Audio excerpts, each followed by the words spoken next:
The champagne flute trembled in my hand, condensation sliding down the crystal like tears I refused to shed. Around me, the hotel ballroom hummed with that particular frequency of wealth. Hushed voices punctuated by crystalline laughter, the whisper of silk against marble, the ghost of expensive perfume mingling with imported roses.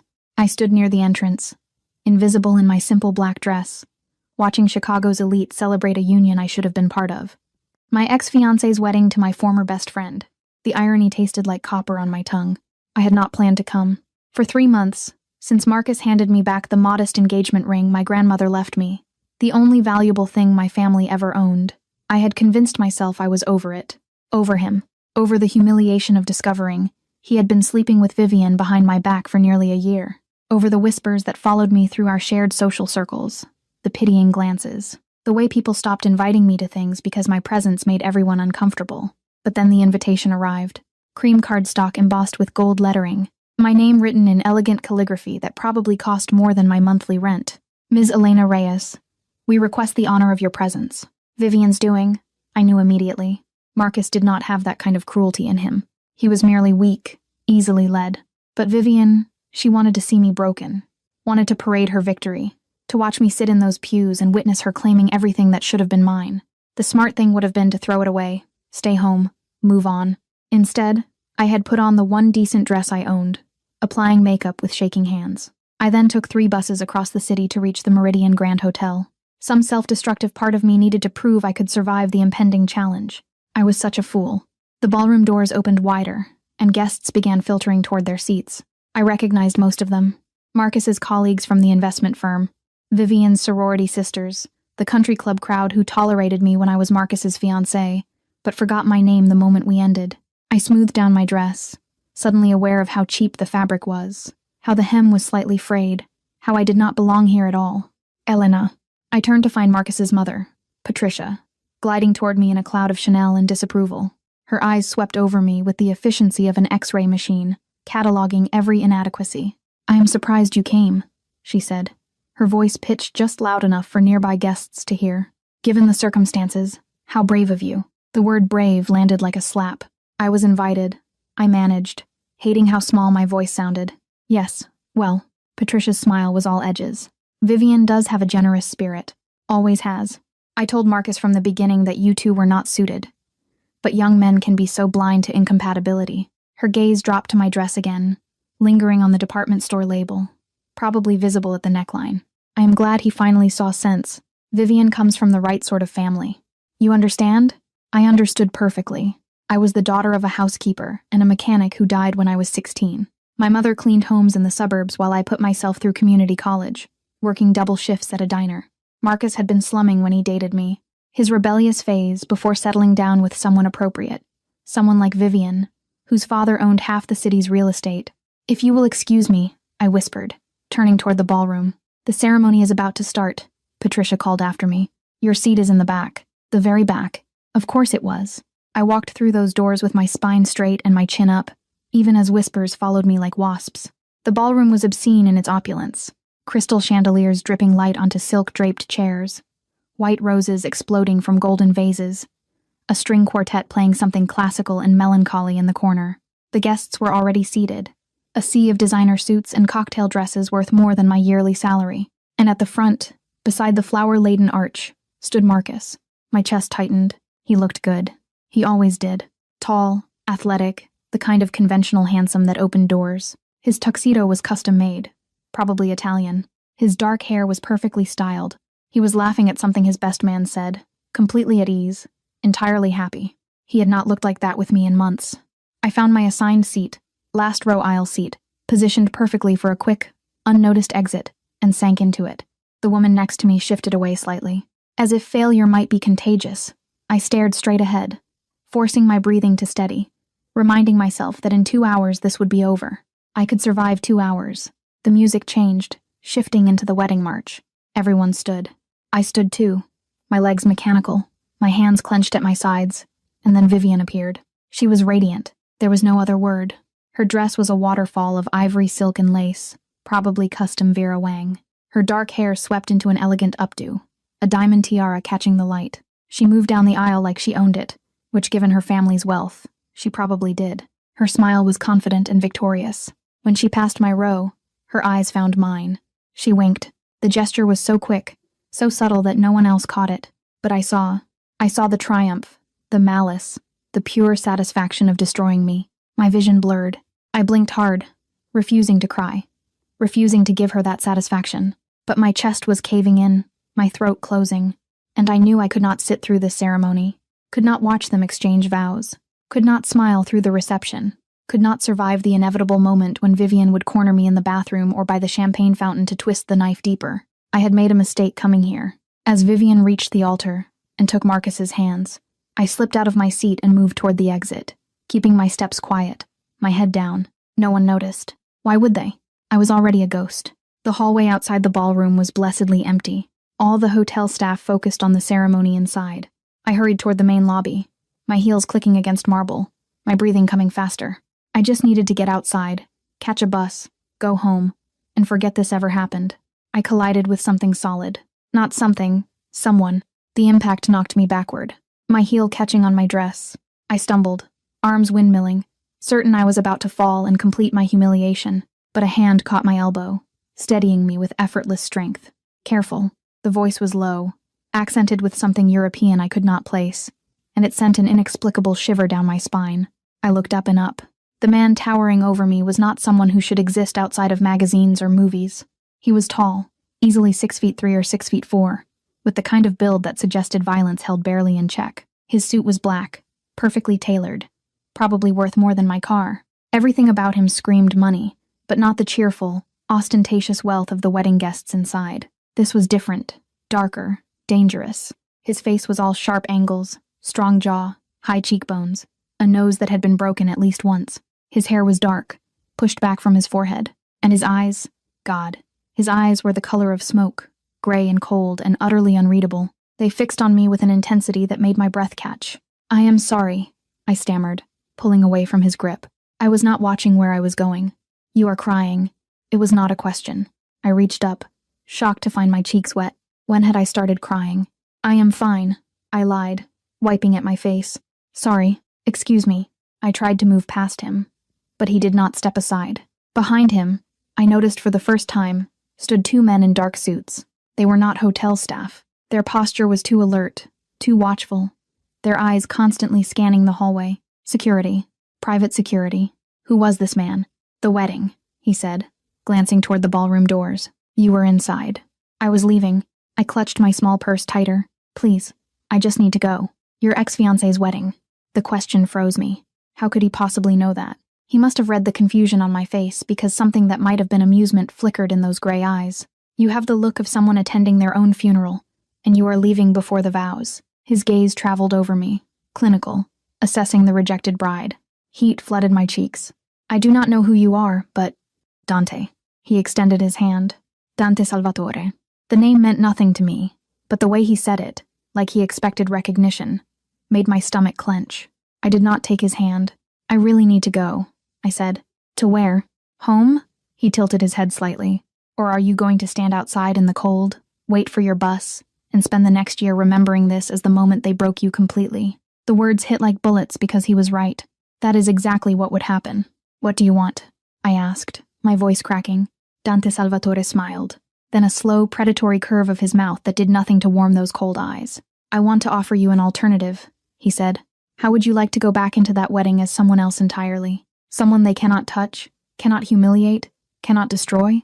I stared at him. "What are you talking about?" "I am talking about revenge, Elena." He said my name like he had known it all along, the kind that will haunt them forever. "Are you interested?" Every instinct screamed at me to run. This man was danger incarnate.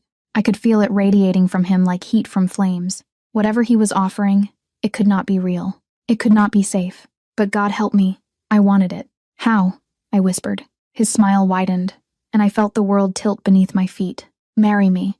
The logical part of my brain had guided me through community college while working full-time. It also balanced my mother's medical bills and managed the grocery money, even surviving Marcus's betrayal. This powerful, rational part of me was now screaming loudly for me to simply walk away. Marry a complete stranger? A man whose name I did not even recognize, whose eyes held secrets dark enough to drown in, whose mere presence made the air feel thinner. Insanity. But the other part of me, The part that had been humiliated, discarded, made invisible. That part whispered, "Why not? You are insane," I said. But my voice lacked conviction. Dante's expression did not change. "Perhaps, but you are still standing here, which means you are considering it. I do not even know you. You could be a—" I gestured helplessly at him, and at the two silent men flanking him like sentries. "A criminal, a psychopath, all distinct possibilities," he agreed, maddeningly calm.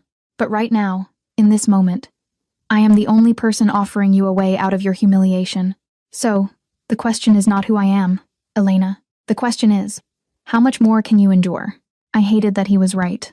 Hated the tears still wet on my cheeks. Hated the trembling in my hands. Hated that Vivian's wink had shattered what little composure I had managed to construct. "Why?" I demanded. "Why would you do this? You do not know me. What could you possibly gain? Does it matter?"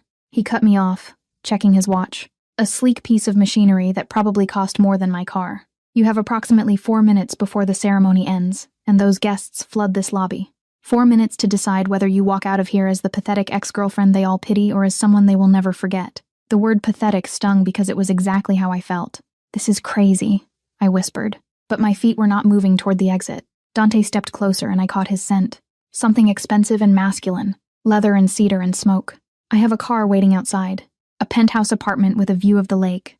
A closet full of designer clothes that will fit you perfectly." His voice dropped lower. "Intimate. Dangerous. And a jeweler who can have a ring on your finger in less than an hour. All you have to do is say yes." "But why?" I pressed. "What do you want from me?" Something flickered in those gray eyes. Something that might have been pain or anger or both. "Let us call it a mutually beneficial arrangement. You get your revenge. I get—" He paused, his jaw tightening almost imperceptibly. "I get what I need. The details can be discussed later. Right now, you need to choose." From inside the ballroom, I heard the officiant's voice rising. "I now pronounce you husband and wife." Time was up. I thought of Vivian's triumphant smile, and Patricia's casual cruelty always came to mind. The whispers would surely follow me for months, perhaps even for years to come. I felt the heavy weight of being the woman who was never good enough, who deserved to be replaced. I thought of going home to my studio apartment, crawling into bed, and spending the rest of my life as a cautionary tale. And then I looked at Dante Salvatore, this stranger with his dangerous eyes and impossible offer, and made the most reckless decision of my life. "Yes." The word barely left my lips before Dante was moving. He turned to one of his security men. "Call Romano. Tell him we need everything ready in 45 minutes. The penthouse, the jeweler, everything." To the other, he said, "Bring the car around to the back entrance." Both men nodded and disappeared with military efficiency. Dante took my elbow, his grip firm but not painful, and guided me down a side corridor away from the lobby. "We will need to move quickly. Once the ceremony ends, they will be taking photos, then the receiving line. We have maybe 30 minutes before the reception starts." "Wait." I dug my heels in, forcing him to stop. 30 minutes? You want to get married in 30 minutes? No. He looked at me like I was being deliberately obtuse. "We will get married tomorrow. Tonight, we are simply creating the appearance that we already are. A ring, the right clothes, the right attitude. No one will question it if we sell it properly." My head was spinning. "This is insane. They will never believe it. They will believe what they see," Dante interrupted. "And what they will see is you walking back into that reception on the arm of someone they recognize. Someone who matters. Someone who makes them question every assumption they have ever made about you." "Who are you?" I asked for the second time, but with more urgency. "Really?" We had reached a service elevator. Dante pressed the button, then finally looked at me directly. "I am someone who makes problems disappear, Elena. Someone who controls territories from here to the East Coast. Someone your ex-fiancé and his new bride will recognize the moment I walk into that ballroom." His voice was matter of fact, like he was discussing the weather. "I am someone they will fear." The elevator dinged. The doors opened. "You are—" I could not say it, could not process it. "Yes." He stepped inside, waiting for me to follow. "Now, are you coming, or would you prefer to face them alone?" I stepped into the elevator. The descent was silent except for the mechanical hum. Dante stood perfectly still, his posture relaxed, but his eyes constantly moving, tracking, assessing. The two security men had reappeared, flanking us, their hands resting near their jackets in a way that suggested weapons. Oh God, what was I doing? The elevator opened to a parking garage. A sleek black SUV with tinted windows idled near the entrance. Another man in a dark suit was behind the wheel. Everything about this screamed organized crime. The vehicles, the security, the military precision. I just agreed to marry a mobster. Elena, Dante's voice pulled me from my spiral. If you are going to panic, do it in the car. We are exposed here. He was right. Security cameras dotted the garage ceiling. Anyone could be watching. I let him guide me into the SUV's back seat, sliding in beside him as the door closed with an expensive thunk. The car pulled out immediately, smooth and fast. Where are we going? I asked. My penthouse, 20 minutes from here. Dante was typing something on his phone, his fingers moving with practiced speed. You will shower, change, meet with the jeweler, then we return. Just like that? Just like that. He glanced up. Unless you have changed your mind. I should have. Every rational cell in my body was screaming at me to demand he stop the car. Let me out. Let me escape before whatever insane plan this was consumed me completely. But I thought of Vivian's wink, Patricia's contempt, Marcus's easy laughter. No, I said quietly. I have not changed my mind. Dante nodded and returned to his phone. For several minutes, we drove in silence through Chicago's downtown, the city lights bleeding past the tinted windows in streaks of gold and white. I watched the streets I had walked 1,000 times, each one holding countless memories. I passed the diner where I had worked tirelessly through college, and the bus stop where I often waited in the rain. Then I saw the cheap apartment buildings that typically housed people just like me, all of it feeling suddenly distant, like I was already becoming someone else. You will need a story, Dante said abruptly. For how we met, I turned to him. What? When people ask, and they will, you will need to explain how a housekeeper's daughter ended up married to me. His tone was clinical, like he was solving a logistics problem. The truth would raise too many questions. What truth? I asked. I do not even know the truth. We met 20 minutes ago in a hotel hallway. Exactly, which is why we need a better story. He pocketed his phone and gave me his full attention for the first time since we had entered the car. We will say we met 3 months ago after your engagement ended. You were working at a restaurant where I sometimes eat. I noticed you, asked you out. Things progressed quickly. We married last week in a private ceremony. We have kept it quiet because of my business concerns. What restaurant? I asked, my mind struggling to keep up. Bellinata on the north side. I own it. Of course he did. And people will believe this? I asked. That you married someone like me? Something dangerous flashed in his eyes. Someone like you? You know what I mean. I am not. I gestured at the luxury car and at him. I am not from your world. People will know that immediately. Good. Dante's voice was sharp. Let them see the contrast. Let them wonder. Let them question everything they thought they knew about you. He leaned closer, and I caught that scent again. Leather, cedar, smoke. You are not going back to that reception as my equal, Elena. You are going back as my wife. And in my world, that makes you untouchable. The word sent a shiver through me. Untouchable. How long had I been the opposite? How many times had Marcus touched me carelessly, without thought? How many times had Vivian's casual cruelties landed because I had no protection, no shield, no power? What happens after tonight? I asked quietly. After the revenge? After we have humiliated them the way they humiliated me? Dante was quiet for a long moment. The car turned onto Lakeshore Drive, the black water of Michigan stretching endlessly to our right. We will discuss terms, he said finally. How long this arrangement lasts, what we both need from it. But that is for tomorrow after we make this legal. Tonight is about the performance. The performance? I echoed. Yes. He studied me, his gray eyes cataloging every detail of my face like he was memorizing it. You will need to look at me like you love me.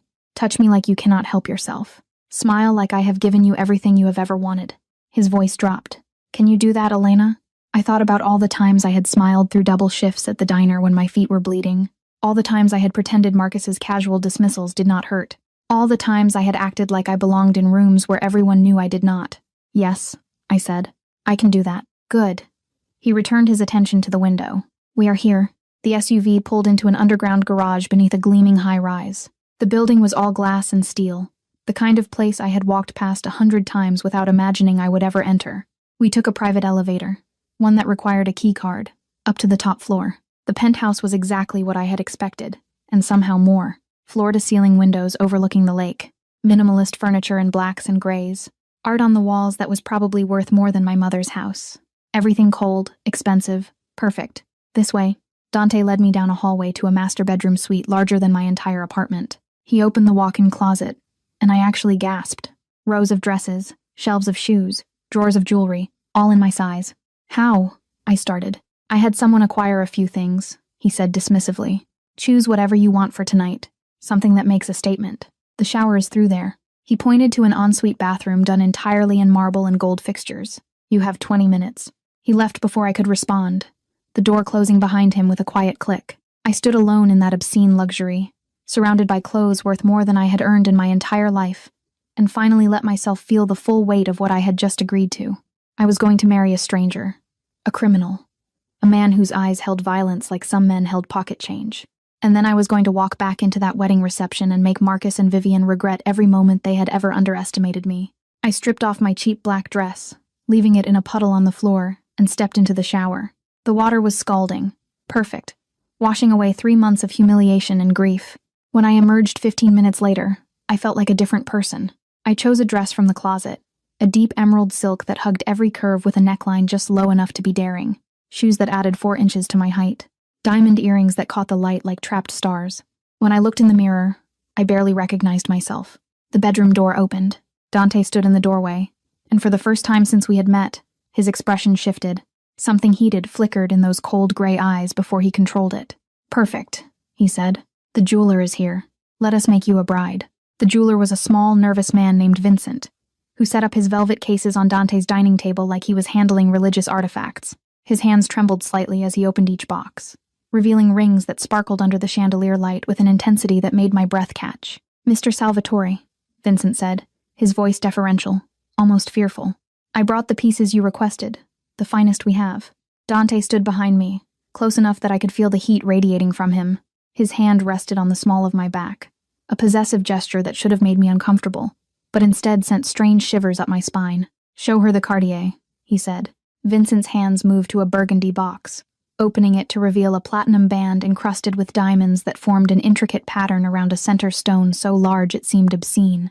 The price tag, had there been one, would probably have funded my mother's retirement. "It is too much," I whispered. "It is perfect." Dante's voice was close to my ear. "Give me your hand." I extended my left hand, watching as if from outside my body as Dante took it in his. His fingers were warm, calloused in ways that suggested violence, and they held mine with surprising gentleness. He slid the ring onto my finger slowly, deliberately, his gray eyes never leaving my face. It fit perfectly. "How did you?" I started. "I am very good at measuring things," he said, and something in his tone made heat flood my cheeks. He turned to Vincent. "We will take it.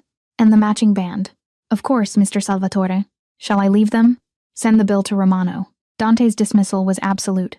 Vincent packed his cases with shaking hands and practically ran for the door, one of the security men escorting him out. I stared at the ring on my finger, at the way it caught the light, at how foreign and yet somehow right it looked against my skin. "It is borrowed," I said softly. "All of this, the dress, the ring, this life, none of it is real. Does it matter?" Dante moved to stand in front of me, tilting my chin up with one finger until I met his eyes. "By the time we walk back into that reception, it will be real enough. They will believe it because they will want to believe it, because the alternative, that someone like me would choose someone like you, will haunt them forever." "Someone like me," I repeated, the phrase stinging even from his mouth. His jaw tightened. I meant that as a compliment. "You have something they lack, Elena. Something authentic, beneath all their polish and privilege. It is why Marcus was drawn to you in the first place, even if he was too weak to keep you." The unexpected defense caught me off guard. Before I could respond, Dante stepped back, checking his watch again, a gesture I was beginning to realize was a sign he was calculating, planning, always 3 moves ahead. "We need to go," he said.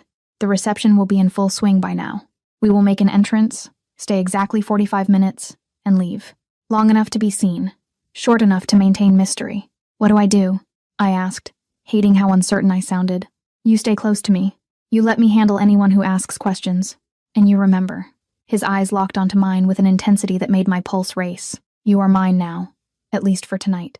Act like it." The possessiveness in his voice should have terrified me. Instead, it felt like armor.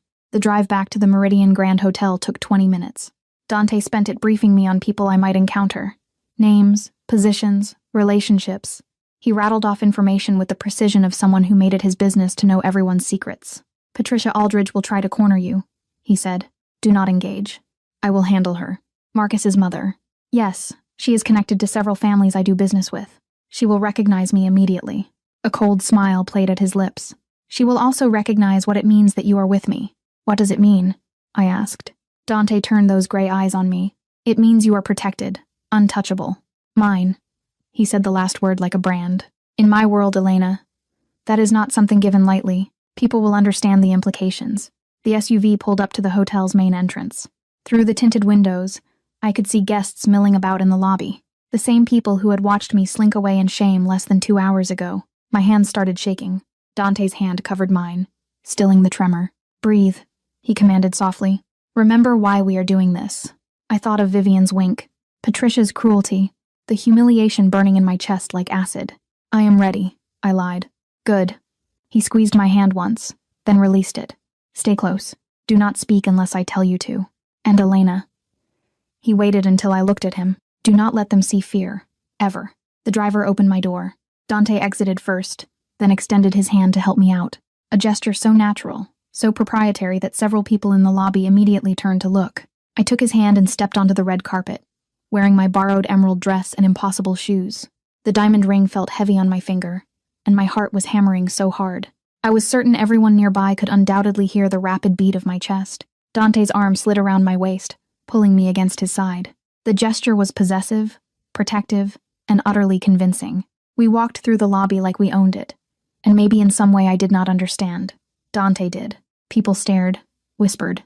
I recognized several faces from the ceremony, saw their expressions shift from curiosity to shock to something that looked like fear. They recognized him. The ballroom doors stood open, music and laughter spilling out. Dante paused just outside, his hand tightening on my waist. Last chance to run, he murmured. I thought about running, about the safety of my small apartment, my predictable life, the comfort of invisibility. Then I thought about Vivian's triumphant smile. Let us go, I said. We walked in together. The reception was exactly as obscenely lavish as I had expected. Crystal and flowers and champagne towers, guests dancing under twinkling lights, laughter echoing off marble columns. At the center of it all, on a small stage, Marcus and Vivian danced their first dance as husband and wife, her dress billowing around them like clouds, his hand on her waist, both of them radiating happiness. They had not seen us yet. Dante guided me to the bar, his presence parting the crowd like Moses with the Red Sea. People moved aside instinctively, their conversations dying mid-sentence as they registered who he was. The bartender's eyes widened, but he took our order without comment. Whiskey for Dante, champagne for me. Mr. Salvatore. We turned to find an older man in an expensive suit approaching, his expression carefully neutral. I did not know you would be attending this evening. Frank. Dante's tone was cordial but cold. Last-minute decision. My wife wanted to pay her respects to an old friend. The word wife landed like a bomb. Frank's eyes shot to me, then to the ring on my finger, then back to Dante with barely concealed shock. Your wife? I had not heard you had married. We kept it private. Dante's arm tightened around my waist. Elena prefers to stay out of the spotlight. Do you not, darling? The endearment should have sounded false. Somehow it did not. Congratulations, Frank managed, though his eyes were calculating, already trying to figure out what this meant for whatever business he had with Dante. Mrs. Salvatore. The name sent a jolt through me. Mrs. Salvatore. God, what was I doing? Thank you, I said, keeping my voice steady. Frank excused himself quickly, already pulling out his phone. Within seconds, I could see the whispers spreading through the crowd like wildfire. Heads turning, phones appearing. The music on the dance floor seemed to dim as more and more people became aware of our presence. And then Vivian saw me. I watched her freeze mid-spin in Marcus's arms, her eyes going wide as they locked onto mine. Then they traveled to Dante, to his arm around my waist, to the massive diamond on my finger, and something that might have been panic flickered across her perfect features. She knew who he was. Marcus followed her gaze, and I had the satisfaction of watching the color drain from his face. He stumbled slightly, nearly stepping on Vivian's dress, his expression shifting from shock to confusion to something that looked almost like fear. The song ended, the dance floor cleared, and Vivian, ever the performer, plastered on a brilliant smile and made her way toward us, Marcus trailing behind like a reluctant shadow. Elena. Her voice was pitched perfectly, surprised, delighted, just slightly condescending. I cannot believe you came, and you brought. Her eyes slid to Dante, and I saw the calculation there, the quick assessment of his suit, his bearing, his obvious danger. A date. My husband, I corrected softly, and the word tasted like victory. Vivian's smile froze. Husband? Dante Salvatore, he said, not offering his hand. And you must be the bride. Congratulations. The temperature in our little circle seemed to drop 10 degrees.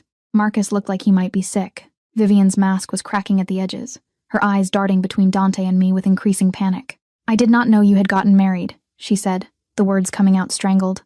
When did this? 3 weeks ago, Dante answered before I could. Private ceremony. We would have invited you, but... His smile was all teeth. We did not want to overshadow your special day. The barb landed perfectly. Vivian flinched. That is wonderful. Marcus finally spoke, his voice thin. Elena, I am happy for you. Really.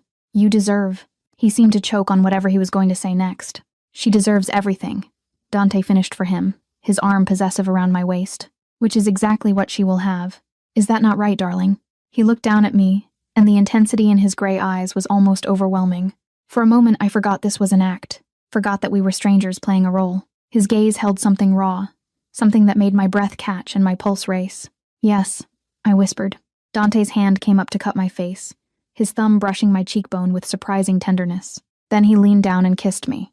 It was soft, controlled, perfectly appropriate for a public setting. But underneath that control, I felt the promise of something darker, something dangerous. His lips were warm against mine, and the kiss tasted like whiskey and revenge and the edge of something I did not want to name. When he pulled back, the entire ballroom was staring, including Patricia Aldridge, who looked like she had been struck by lightning. Elena, she breathed, appearing at Vivian's side. What is the meaning of this? Dante turned to her with glacial politeness. Mrs. Aldridge, how nice to see you again. Again? Patricia's voice was faint. We have met at several charity functions. Your husband handles some of my legitimate investments. The emphasis on legitimate was subtle but unmistakable. I do not believe we have ever been formally introduced, though. I am Dante Salvatore, Elena's husband. Patricia's face went through several shades of white. She looked at me, really looked at me. And I saw the exact moment she understood what had happened. The girl she had dismissed as worthless, inappropriate, beneath her son, was now married to someone she feared. I see, she managed. Well, this is unexpected.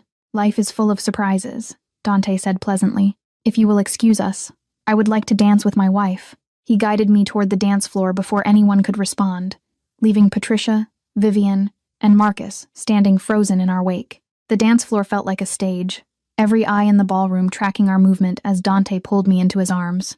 His hand settled on my waist with possessive certainty while the other captured mine, his grip firm and warm. The orchestra had shifted to something slow and intimate, probably meant for the newlyweds. But Dante had claimed it like he claimed everything else, without asking, without apology. You are trembling, he murmured, his lips close to my ear. Everyone is staring, I whispered back. Good, let them stare. He pulled me closer, eliminating the polite distance between our bodies. Let them see exactly what they lost. We moved together across the floor. Despite the sheer insanity of the situation we were in, danger radiated from the man holding me.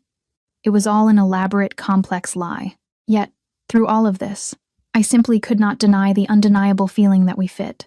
His movements were controlled, practiced, leading me through steps I barely knew with effortless grace. Where did a mobster learn to dance like this? The question slipped out before I could stop it. His lips curved slightly. My mother insisted on lessons. She believed that power without refinement was merely brutality. Something dark passed through his eyes. She was wrong, but the lesson stuck. Was? I asked softly. She has been gone 15 years. His voice was flat, emotionless, killed by someone who thought I would be easier to control without her influence. The casual way he said it, like discussing the weather, sent ice through my veins. I am sorry. Do not be. I made sure they regretted that assumption. He spun me suddenly, my dress flaring, then pulled me back against his chest, just as Marcus and his bride will regret what they have done to you. Over Dante's shoulder, I could see Vivian and Marcus at their head table, surrounded by bridesmaids and groomsmen. They were not celebrating anymore. Vivian kept glancing in our direction, her smile brittle, while Marcus looked like he wanted to disappear into the floor. Patricia stood near them, her phone pressed to her ear, her expression thunderous. She was making calls, trying to find out who Dante really was, what his presence here meant. She is scared, I observed. She should be. Dante's hand tightened on my waist. Patricia Aldridge has spent years building connections with families like mine, playing both sides, thinking her society status protects her. Seeing you with me shatters her entire worldview. Because I am not good enough. The old wound throbbed. Because you are. His gray eyes caught mine, and the intensity there stole my breath. You survived poverty, loss, betrayal, and still came to this wedding with your head high. That takes more strength than any of these people will ever possess. He leaned closer, his voice dropping to something almost dangerous. Patricia dismissed you as weak. Now she is realizing you are the one person in this room she should have feared. The music swelled around us. Other couples had joined the dance floor, but they kept a careful distance, as if afraid to come too close to Dante's orbit. I caught glimpses of familiar faces. Marcus's colleagues from the investment firm, Vivian's sorority sisters, all the people who had whispered about me, pitied me, forgotten me. Now they could not look away. How long do we have to stay? I asked. Another 20 minutes. Dante guided me through a turn, long enough to make the impression permanent. Then we leave. And tomorrow we make this official. Tomorrow, the reality of what I had agreed to came crashing back. About that, not here. His tone broke no argument. We will discuss terms at my penthouse tonight after we are done with this performance. But Elena. He waited until I met his eyes. Whatever arrangement we come to, whatever this becomes, you need to understand something. When I commit to something, I do not do it halfway. If you are going to be my wife, even temporarily, you will be protected like my wife, treated like my wife, and anyone who tries to hurt you will answer to me.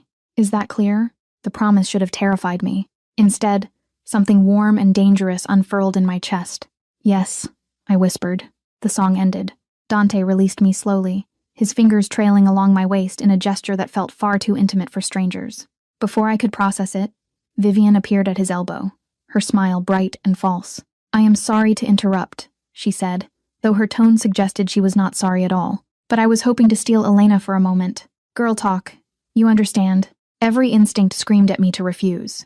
But Dante's hand squeezed mine once, a warning or encouragement I could not tell, before he stepped back. Of course, he said smoothly. I will get us drinks. Elena? Champagne? I nodded, not trusting my voice. Vivian looped her arm through mine with false intimacy, steering me toward a quiet corner near the windows overlooking the city. Her nails dug into my skin just hard enough to hurt. What the hell are you doing? She hissed the moment we were out of earshot. I pulled my arm free. I do not know what you mean. Do not play stupid, Elena. Dante Salvatore? Really? Her eyes were wild now, the perfect bride mask completely gone. Do you have any idea who he is? What he does? My husband, I said simply, holding up my ring hand. Vivian's face contorted. You cannot be serious. You married him when? This is some kind of sick joke to ruin my wedding, is it not? Not everything is about you, Vivian. The words came out sharper than I intended, though I understand why you would think that, given how much effort you put into ruining my life. I did not ruin anything, she snapped. Marcus and I fell in love. You were just too blind to see that you never really had him. The cruelty was breathtaking. You were my best friend. I was your charity case. Vivian shot back. Do you know how exhausting it was pretending to care about your little problems, your student loans, your sick mother, your pathetic attempts to fit in with Marcus's friends? She laughed, the sound brittle. I did you a favor, Elena. Marcus would have gotten bored and left you eventually. At least this way, you gotta keep some dignity. Dignity? I repeated, my voice shaking. You invited me to your wedding to humiliate me. You winked at me walking down the aisle like this was all some game you had won. Because I did win. Vivian's composure shattered completely. I got Marcus. I got the life we both wanted. I got everything you dreamed about while you were scrubbing tables at that disgusting diner. And now you show up here with some criminal, thinking you can make me jealous. Thinking anyone here believes that someone like Dante Salvatore would actually want someone like you. The words hit like physical blows because she was voicing every doubt screaming in my head. Every fear that this was too good to be true. That Dante's interest, whatever it was, could not possibly be real. That I was still the same worthless girl they had all dismissed. Careful. Dante's voice cut through the air like a blade. I had not heard him approach. But suddenly he was there, pressing a champagne flute into my hand while his other arm circled my waist. The casual gesture was a clear warning. Be bien paled. Mr. Salvatore. I did not mean. Yes, you did. His voice was pleasant, conversational, and absolutely terrifying. You meant every word. Which is why I think it is important to clarify something. He pulled me tighter against his side. Elena is my wife. That means an insult to her is an insult to me. And I have very particular ways of handling insults. We were friends. Vivian stumbled over her words. You were cruel to someone I care about. Dante's smile never reached his eyes. I would suggest you spend the rest of your wedding celebration being very grateful that I am in a generous mood tonight. Because if I hear that you have spoken to or about Elena with anything less than respect, I will take a personal interest in your new husband's business ventures. I understand he just made partner at Whitmore and Associates. Vivian's face went chalk white. Yes. Interesting firm. They handle several accounts connected to families I work with. It would be unfortunate if those connections were severed. If Marcus found himself suddenly unemployable in this city, Dante tilted his head slightly, but I am sure that will not be necessary. Will it? No, Vivian whispered. No, of course not. Excellent. Dante's smile widened. Congratulations on your marriage. I hope you both find exactly what you deserve. The threat embedded in those words was unmistakable. Vivian fled back toward Marcus without another word, her designer dress trailing behind her like a funeral shroud. I stared up at Dante, my hands shaking around the champagne flute. You did not have to. Yes, I did. His expression softened slightly. She needed to understand that you are protected now. They all do. He glanced around the ballroom at the whispers and stares still following us. We have made our point. Let us go. Already? You have had enough. It was not a question. Dante could apparently read me better in one evening than Marcus had in 2 years. Come. He guided me through the ballroom, his hand never leaving my waist. People parted for us like water around a ship's bow. I caught a glimpse of Patricia near the exit, her face twisted with fury and fear. Marcus and Vivian at their table looking shell-shocked. The bridesmaids and groomsmen whispering frantically amongst themselves. We destroyed their perfect wedding night. The realization should have made me feel guilty. Instead, I felt powerful. The SUV was waiting at the entrance, engine running. Dante helped me inside with the same proprietary care he had shown all evening, then slid in beside me. The door closed, sealing us in leather-scented darkness. Your place or mine? He asked, a hint of dark humor in his voice. Yours, I said without thinking. My apartment is not appropriate for this conversation. This conversation being the one where we discussed the terms of our arrangement. Yes. Dante pulled out his phone, typed something quickly, then pocketed it. Then we will talk at the penthouse. There is food waiting, wine if you need it, and privacy. By tomorrow afternoon, we will be married legally. But tonight, we negotiate what that actually means. The car pulled away from the hotel. From Marcus and Vivian's shattered celebration, from the life I had left behind, Chicago streaked past the windows, buildings and lights and the dark promise of Lake Michigan in the distance. Thank you, I said quietly, for what you said to Vivian, for defending me. Dante was quiet for a long moment. When he finally spoke, his voice was rougher than usual. No one talks to you like that. Not anymore. Not while you are mine. But I am not really yours, I said. This is just an arrangement, a performance. He turned to look at me then, and something in his expression made my breath catch. Is it? He asked softly. Because from where I am sitting, Elena, the performance felt remarkably real. I did not have an answer for that. We drove in silence through the city. The weight of everything that had happened, and everything about to happen, settling over us like fog. Tomorrow I would legally marry a stranger, a criminal, a man whose world was built on violence and shadows and secrets I could not begin to understand. Tomorrow, Elena Reyes would cease to exist, and Elena Salvatore would be born. The penthouse was exactly as I had left it. Cold, expensive, perfect. But now it felt different. Now it felt like a trap closing around me. Beautiful and inescapable. Dante led me to the living room where, true to his word, food waited on the coffee table. Elegant appetizers, wine, chocolate-covered strawberries that probably cost more than my weekly grocery budget. He poured us both wine, handed me a glass, then sat across from me in a leather chair that seemed designed to emphasize his size, his power, his control. So, he said, swirling the wine in his glass, let us talk about what you are actually agreeing to. My stomach clenched. I am listening.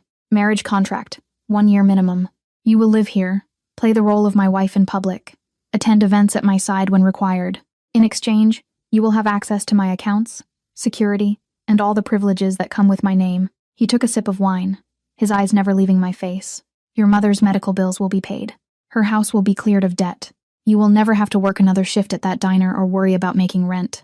The offer was staggering, life-changing, terrifying. What do you get out of it? I asked. Dante set down his glass, leaning forward with his elbows on his knees. Legitimacy, respectability, the kind of image that makes prosecutors think twice before investigating me. His jaw tightened, and something more personal that I am not ready to discuss yet. That is not fair. No, he agreed. But it is the truth. In time, if you stay, if this arrangement works, I will tell you. But not tonight. I should have pushed, should have demanded answers. But looking at him, at the shadows in his eyes, the tension in his shoulders, the carefully controlled pain, I found myself nodding instead. 1 year, I repeated. Minimum.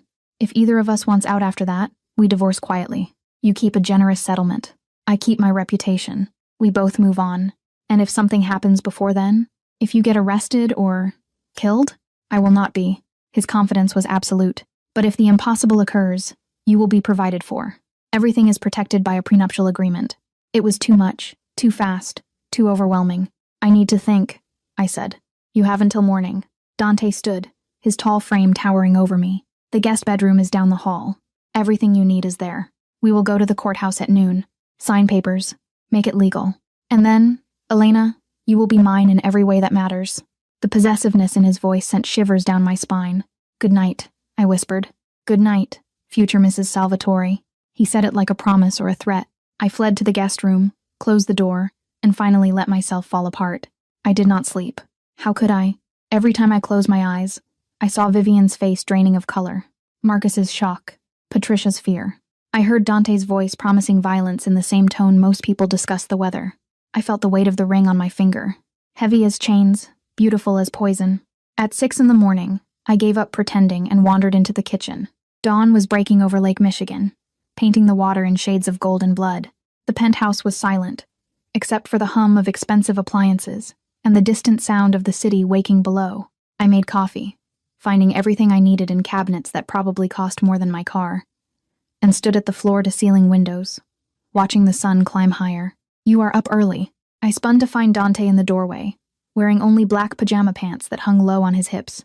In the soft morning light, I could see what his suits had hidden, the tattoos covering his torso and arms, intricate patterns that looked like they told stories written in ink and violence. Scars crossed his ribs, his shoulder, his abdomen, each one a testament to a life I could not fathom.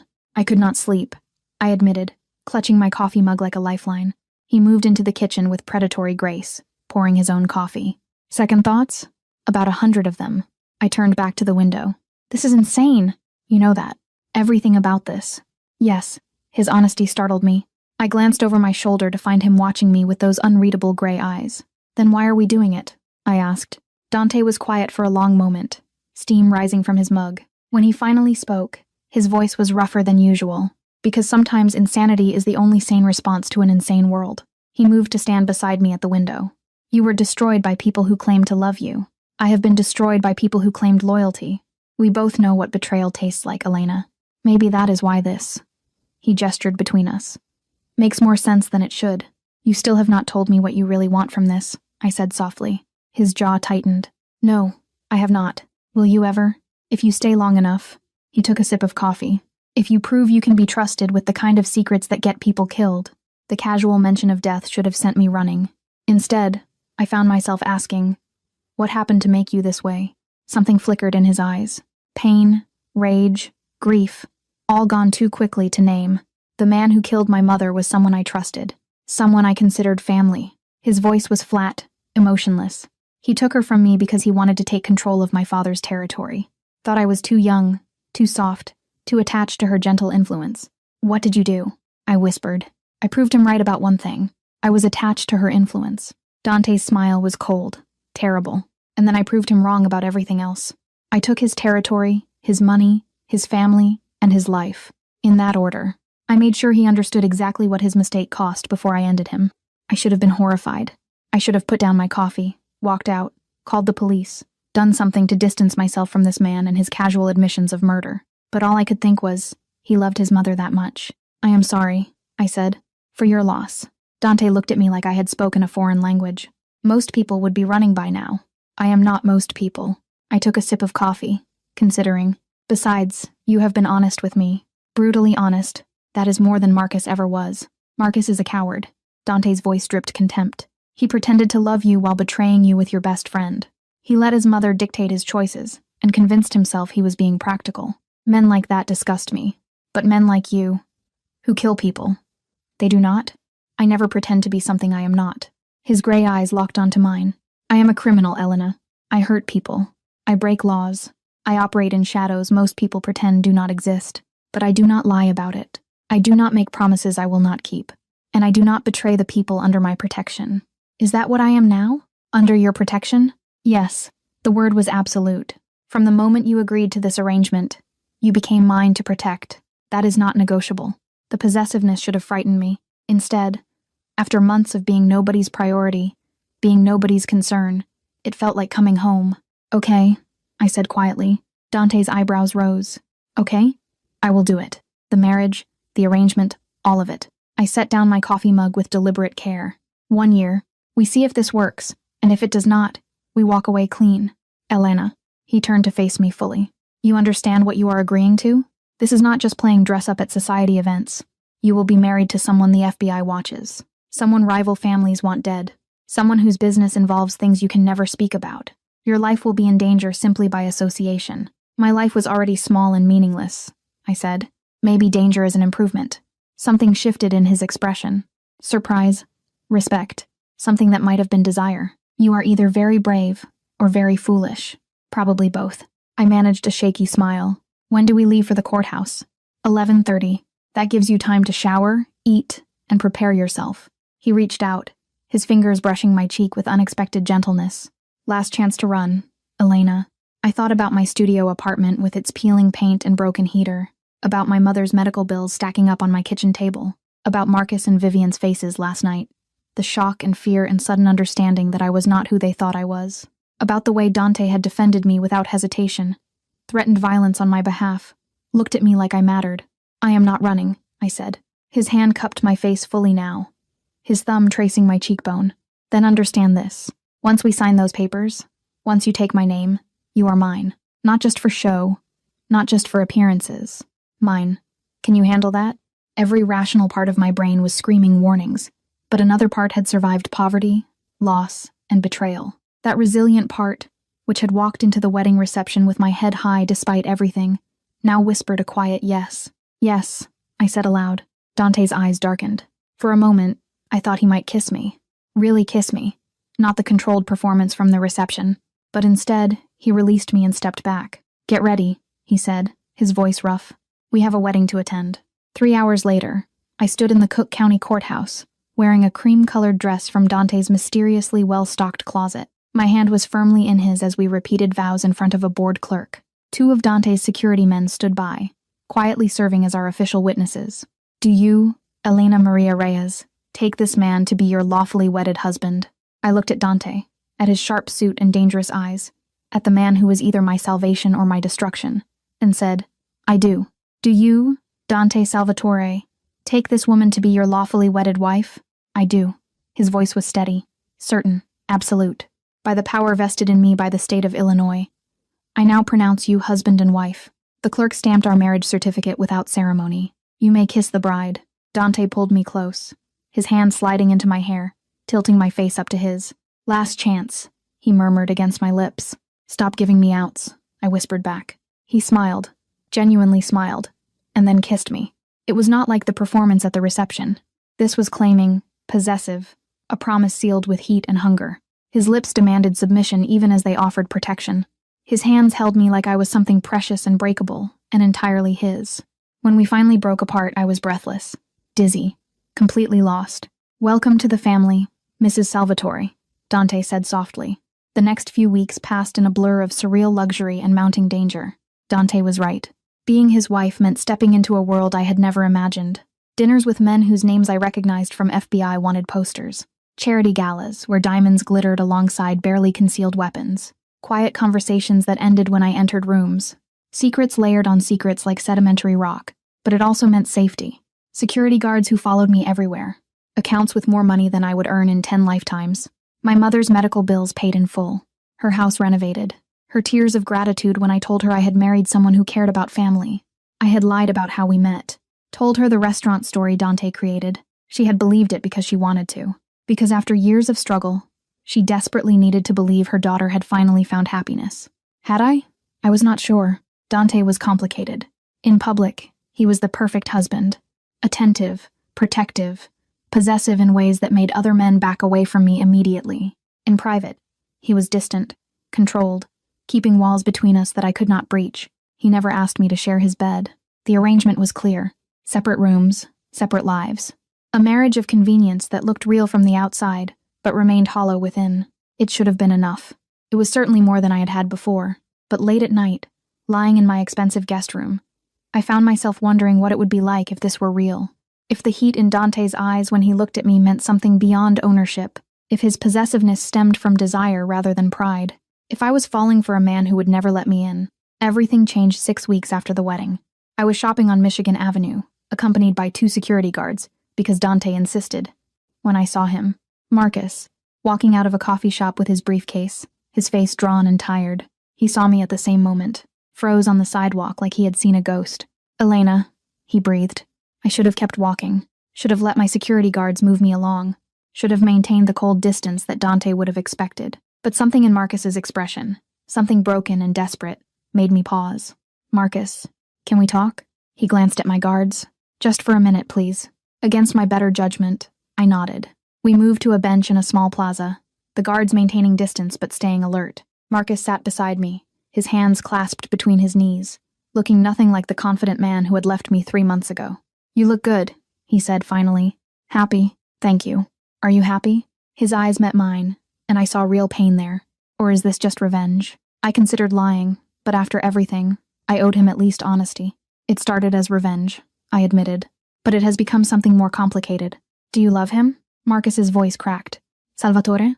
The question pierced something deep inside me. Did I? Could I love someone who kept so many secrets, who lived in violence, who held me at arm's length even as he claimed me as his? I do not know, I said softly. Do you love Vivian? Marcus's laugh was bitter. I thought I did. Turns out she loved my family's money more than she loved me. She is already talking about expanding the house, joining new clubs, spending more than we make. He rubbed his face. I made a mistake, Elena. A huge one. And I am sorry. I am so sorry. I know, I said. And I did. I could see it written all over him. The regret, the realization that he had traded something real for something hollow. If you ever want out, Marcus started. I do not. The words came out before I had fully thought them through. But once spoken, I knew they were true. Whatever this is with Dante, it is mine. I chose it. I am choosing it. Marcus nodded slowly. He will hurt you eventually. Men like him always do. I stood, smoothing down my designer dress, one of dozens now hanging in my closet, but at least he is honest about it. That is more than I can say for you. I walked away before he could respond, my guards falling into step beside me. But Marcus's question echoed in my head for the rest of the day. Do you love him?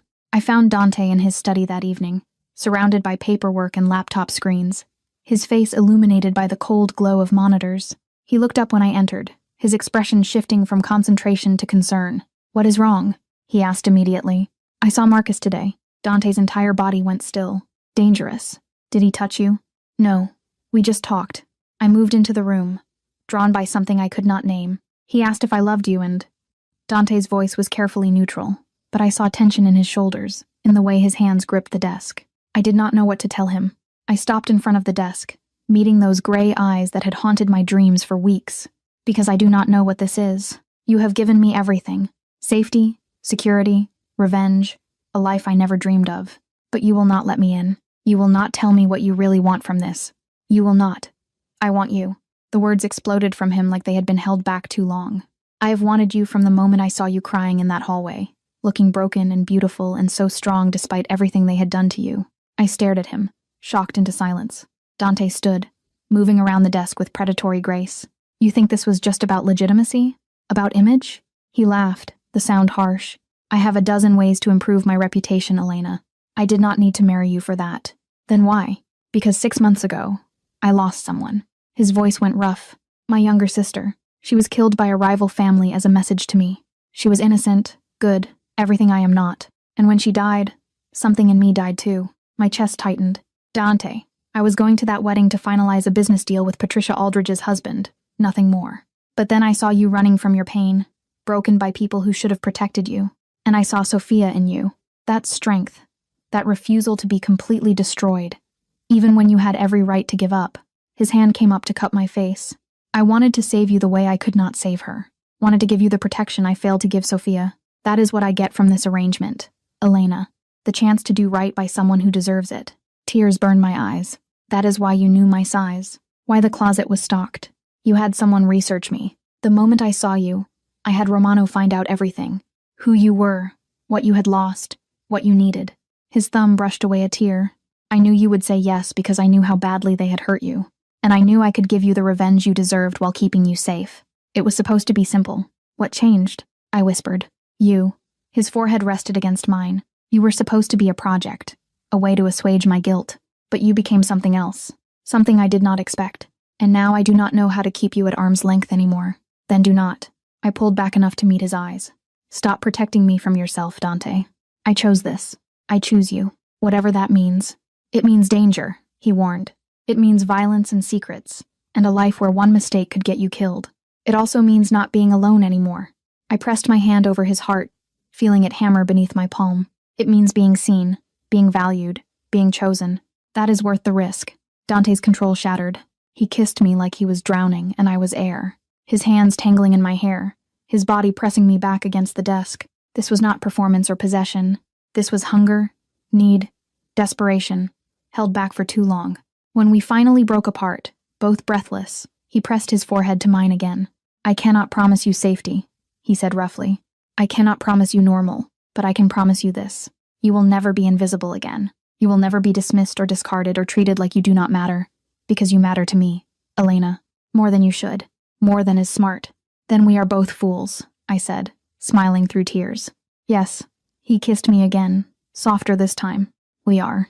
6 months later, I stood at another window overlooking Lake Michigan, watching the sun set over the city that had once represented all my broken dreams. So much had changed.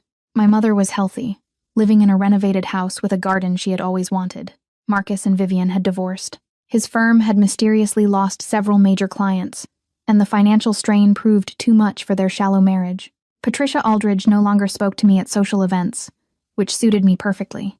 And Dunt, strong arms wrapped around me from behind, pulling me back against a solid chest. I leaned into Dante's embrace, his lips finding the sensitive spot below my ear. What are you thinking about? He murmured. How strange life is, I said. A year ago, I was invisible, disposable. Now I am married to the most dangerous man in Chicago, and somehow, I have never felt safer. You are safe. His arms tightened possessively. Anyone who threatens you dies. It is that simple. I should have been horrified by the casual promise of murder. Instead, I turned in his arms, wrapping mine around his neck. I love you, I said. Simple, true, terrifying. Dante's expression softened in ways he only allowed when we were alone. I know. I have known for months. I was just waiting for you to figure it out. Arrogant, I accused, but I was smiling. Accurate. He kissed me slowly, thoroughly. I love you too, Elena Salvatore. More than I thought I was capable of loving anyone. You saved me as much as I saved you. We saved each other, I corrected. Yes. His smile was genuine, warm, the expression I had learned to treasure, because he shared it so rarely. We did. Outside the city glittered with lights, each one representing a life, a story, 1,000 possibilities.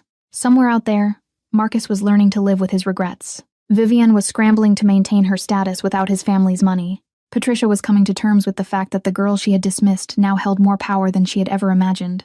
And here, in this penthouse, high above it all, I stood in the arms of a man. This man had chosen me, protected me, and loved me with genuine intensity. He brought that same fervent intensity to everything else in his violent, complicated life. The arrangement was supposed to last 1 year. Instead, it had become forever. No regrets? Dante asked softly, reading my thoughts as he often did. I thought about the woman who had walked into that wedding 6 months ago. Broken, invisible, desperate for anything to ease the pain. I thought about the man who had offered her an impossible choice and made it possible. No regrets, I said firmly. This is exactly where I am supposed to be. Dante kissed me again. And in that kiss was every promise he had made and kept. Protection, possession, love, wrapped in violence, and sealed with truth. We were both damaged, both dangerous in our own ways, both exactly what the other needed. The girl Marcus dismissed had become a queen in the underworld, and she had never been happier.